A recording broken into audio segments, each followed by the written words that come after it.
I'm Heather Westwell. And I'm Fergus Woods Dunlop. We're New Old Friends Theatre Company. Welcome to Chapter 4 of Crimes Against Christmas, a daily comedy audio drama for Advent. So far in CAC... You can't call it CAC. Why not? Because it sounds like CAC. Fair enough. Yeah. So far in Crimes Against Christmas, Artridge has travelled to Richshtenshan Island to investigate the theft of the Fabergé Bauble and is meeting an array of eccentric guests and suspects. Remember to like, share, rate and subscribe and enjoy the next chapter. The next chapter of CAC. Chapter 4. Imperfect Introductions. I may not have made quite the impression I hoped on Princess Fabergé, but at least she'd liked my jacket and had released me from my chaperone. A Russian royal roaming Richshtenshan with a robbed Russian relic feels alliterative coincidental. Sorry, a little bit coincidental. I was musing on this new bit of information as I made my way to procure myself a drink. The table was beautifully laid out. Its bounty of pre-poured flutes had been arranged around a centerpiece depicting the 12 days of Christmas. Concentric circles, first of a little ring of drummer boys, then musicians, all the way through to the famous gold rings and culminating in a delicate little sculpture of a pear tree replete with its bird. I had just picked up a glass and taken a sip when the champagne was almost forced back out of my mouth by a strong clap on the back, accompanied by a hearty Texan drawl. "Howdy, I'm guessing you're the host of this shindig, am I right?" "I'm right, aren't I? Tell me I'm wrong." The drawler had clasped a sturdy hand around my shoulder and was leaning close to my face with a toothy grin.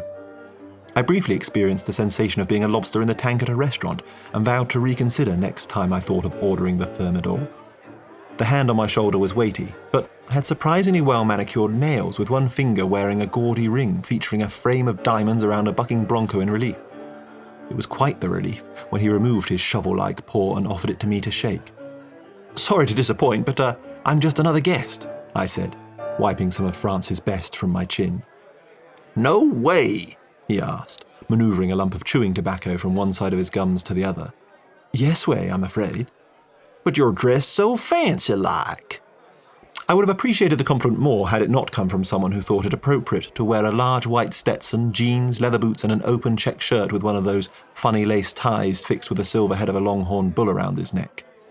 But there are only two sorts of people who are dressed so casually at a Christmas function like this, the ignorant and the insanely wealthy, which isn't to say those two groups don't often overlap, so I turned on the charm. "Thank you. Artridge is the name. I very much like your outfit too," I lied. "The detail on the boots is charming. A monogram of some sort? What's your name?" "That's right. J.D. I'm Drummer, but you can call me Jeff." "A pleasure to meet you, Mr. Drummer." "Jeff," he insisted. "Sorry, yes. Jeff. No, not Jeff. Jeff. Sorry, don't apologize, just get it right." "Of course. Sorry. Jeff. Why can't you doggone Europeans seem to get a simple name right? It's Jeff, got it? A J, like it says on the boot." "But how can you tell?" I was becoming exasperated with my transatlantic new friend. "I can tell. Say it again." Now I promise you, I was genuinely striving to replicate the word as closely as I could. "Jeff!" he yelled, inches from my face. Then I hit upon a classic British compromise, by which I mean a short-term fix designed to save social embarrassment. "Look, how about I just call you Mr. Drummer instead?" He sighed and slapped a meaty hand to his forehead, dragging it down his face and continued onward to his hip pocket, from which he produced a small tin. "Perhaps that's best." He punctuated the exchange by spitting a dark brown stream of tobacco-infused phlegm into his tin. I was in danger of starting off this party with 2 failed social interactions, so I dipped into my big bag of small talk. "What's your line of work, Mr. Drummer?" At the mention of work, his face lit up. He shifted his chew and broke his big toothy smile out once more. "Well, I'm an oil man through and through. If there's a way of getting filthy rich without getting plain filthy first, I don't want to know about it. A field plus me plus a big old drill equals money. Do the math. I get my hands dirty to earn enough money to pay for them to be professionally cleaned. Look at these digits. You'd never know I make my coins scrabbling in the dirt, would you? What about you? What do you do to make yours scratch?" I was under strict instructions not to reveal my true line of work, but experience has taught me that the tighter one can cleave a lie from the body of the truth, the easier it is to maintain and for others to believe it. Lots of my private clients make similar stipulations upon me, so I'm well versed in my cover story. I even have business cards printed and ready to go. I'm an art collector and trader. If you're staying in England for a while, I might be able to show you a few interesting pieces. Here, take my card. Do you collect? Sorry, house. The wife back in Texas likes the fancy stuff, but I don't really go too much on that what you see in the galleries and the like. I do got the best darn collection of baseball cards this side of the Chesapeake. Does that count? Well, old boy, beauty's in the eye of the beholder and all that, but I'm afraid baseball cards are not really my line. Something in Drummer's answer had stuck out to me. Apologies for being indelicate, but if your wife is back in Texas and as you don't appear to know our host, why are you here, Mr. Drummer? He would fit the bill as someone footing the bill for a stolen Fabergé, a little trinket for his wife. But if he was hiding something, he was certainly hiding it well. He spat out another gob of expectorate and answered calmly. To tell the truth, I'm here on business. Business? Based upon nothing more than his name, I'd assumed Duplanus was in mining, so I thought perhaps he and Drummer might be doing some kind of deal for digging equipment. But I was wrong. Sort of an exploratory trip, to see if any of these landed Euro types want to offload any of their estates. One of the biggest profits I ever made was buying up some land for pennies on the dollar from some young aristocrat who was too foolish to realize it was practically flooded with the black stuff. Wasn't he furious? I couldn't say. Never met him, all done through the lawyers. But that's business, Artridge. I wouldn't get very far if I got soft whenever the other guy made a bad deal now, would I? Business plus compassion equals charity. Do the math. Right, yes, I suppose not. I felt I'd put enough distance between myself and my difficulty with his name, and was keen to learn as much as I could about the rest of the room and turn the conversation in that direction. Have you met any of our fellow guests? I tried to shoot the breeze with that fellow with the scar over there, but I couldn't understand a word he was saying. He's an Italian. Drummer jabbed his jaw in the direction of a narrow-waisted gentleman in a pinstriped suit talking to the princess. I say, I think I recognize that chap. Can't put my finger on it. You didn't catch what he does for a living, did you? To be honest, Artridge, my chum, he could have told me the secret of eternal life and I'd been none the wiser. I just ain't got no ear for accents. It all just sounds like so much noise to me. In that case, might I suggest you give the young lady he's talking to a wide berth? She's a Russian princess. Hoo-wee, a princess. Wait till I tell the wife about that. What's her name? Fuctifino. You're not so hot with anyone's name, huh? Her name is Princess Fuctifino, Mr. Drummer? Now, I'm afraid you'll have to excuse me, but I really do think I know our Italian friend. I'm off to introduce myself. Wish me luck. Drummer touched the brim of his hat with 2 fingers, spat another dollop of sludge into his tin, bade me farewell, and headed for the exit. Have at it. I'm off to use the can. After Drummer left to avail himself of the facilities, I drained my drink and replaced it with another from the table. I took the opportunity to check my appearance in the high sheen of the wood. I'd survived the forceful tactility of the proud Texan oilman relatively unscathed. A quick hand through my hair to bring my parting back to order, and all was well. I took a deepish swig on my second serving of champers and made my way over to the lithe Italian who was crowding Princess Fuctifino in a way which suggested either a close relationship between the two or simply a distant one between him and the concept of personal space. Excuse my interrupting. I just wanted to introduce myself. I'm Artridge. We met. You have a nice jacket, but are unimportant. Thank you for the compliment, Your Highness. I chose to ignore the second half of her greeting. I'd maintain politeness even if Her Highness could not. I was actually looking to introduce myself to your friend here. How do you do, Mr. Artridge? I am Don Crimine. As Crimine took my outstretched hand for the most perfunctory of shakes, I was even more certain I knew his face from somewhere. But where? A pleasure to meet you, Mr. Crimine. I can't help but feel I know you. I don't suppose our paths might have crossed professionally, have they? What do you do? I am a businessman, Mr. Artridge. What sort of business, may I ask? Legitimate business? Legitimate business? Oh, I see. The penny dropped. I'd seen Crimine's picture in the files at Scotland Yard. He's a minor Italian crime lord running an art smuggling operation between Rome and London. Suddenly, I had a new number one suspect as to who might be moving the bauble, or maybe he's the method for Factifino to repatriate it off the books. But if that were true, why would she place herself here at the scene of the crime?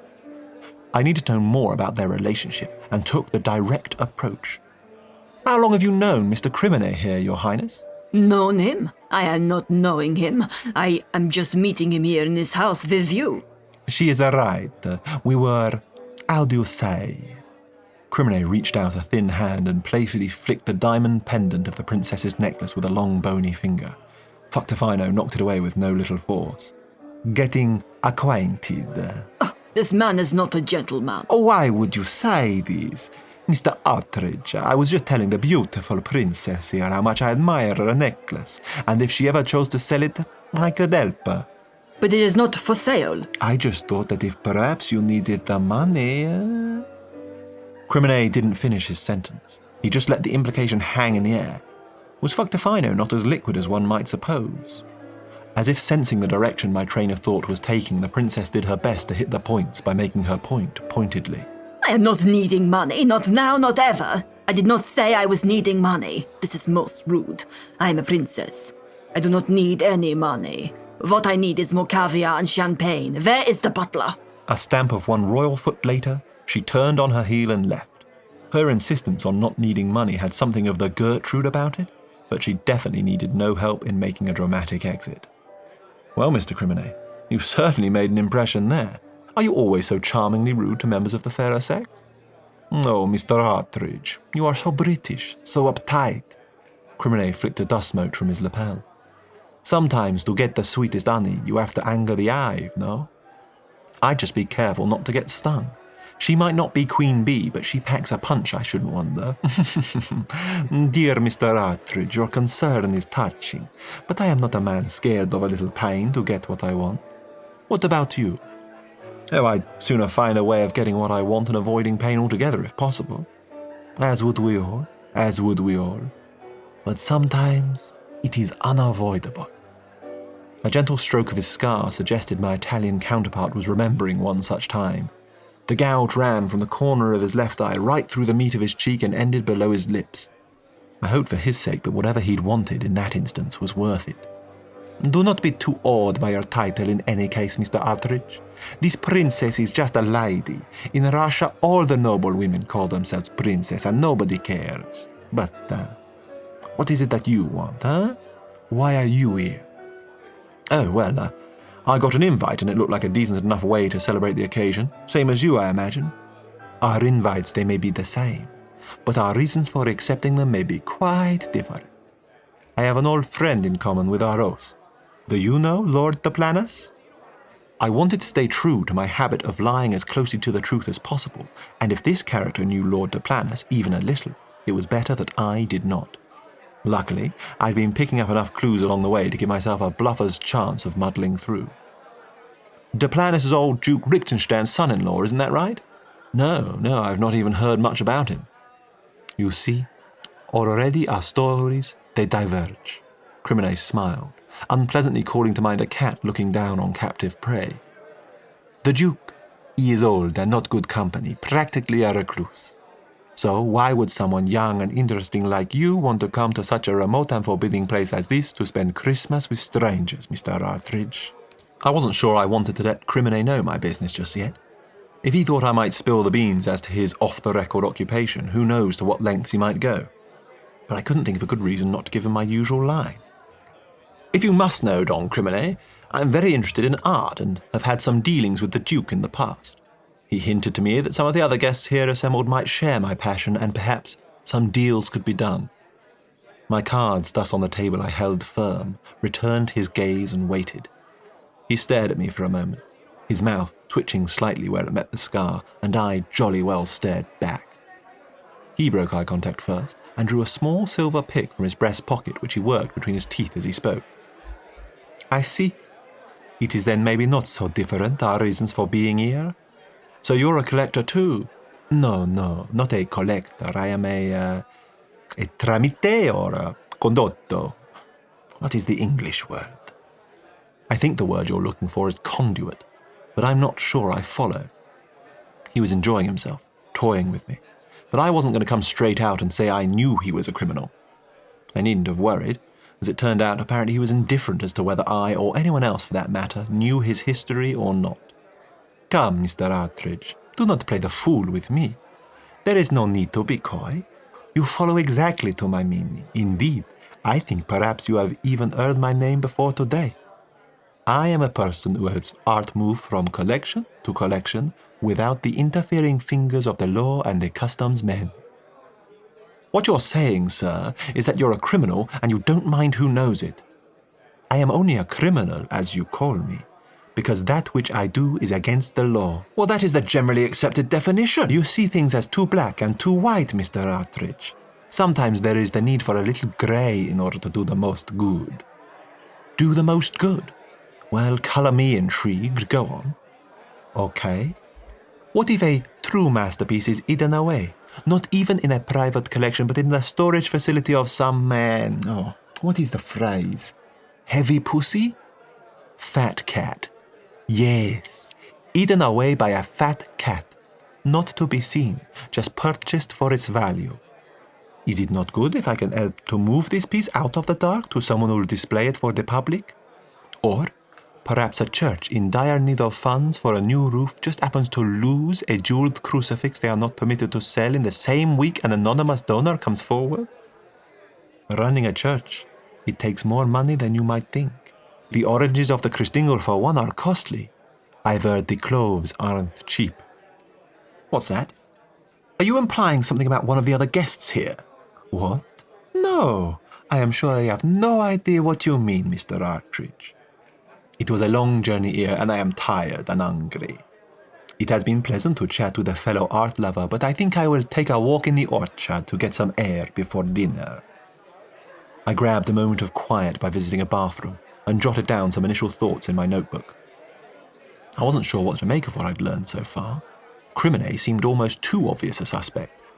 If you had your sights set on stealing a minor masterpiece, would you really announce yourself as an art smuggler quite so openly? Also, who's this friend he has in common with Lord de Planus? How would a low-level crime lord know an actual lord, for Lord's sake? Then there was his talk of cloves and Christingle oranges. Was that a hint at Vickers, or pure coincidence? I took a look at the list of all the people I'd met so far. Father John Vickers, Butler the Butler, Jeff Drummer, Don Crimine, Princess Factifino. It was turning into quite the cosmopolitan affair, with more accents than a Spanish saint's surname. Right now, I had Crimine pegged as the most likely mastermind, just ahead of, or perhaps in league with, Factifino. I could just about squint and come up with a motive for Drummer. He seemed as comfortable as Croesus, and the super-rich always have a special desire for that which money can't buy. Any of the above could easily be aided by Butler. I wouldn't trust him as far as I could throw him. Which just left Vickers. I just couldn't see the priest engaged in a jewel heist, no matter the state of his parish's finances. His innocence was so obvious, it was enough to make me suspect him. Chapter 4 Smashed. Smashed! More fun tomorrow, and as always, there is a button on our website where you can buy us a virtual coffee if you'd like. Or just tell a friend about the show, but please don't call it cack.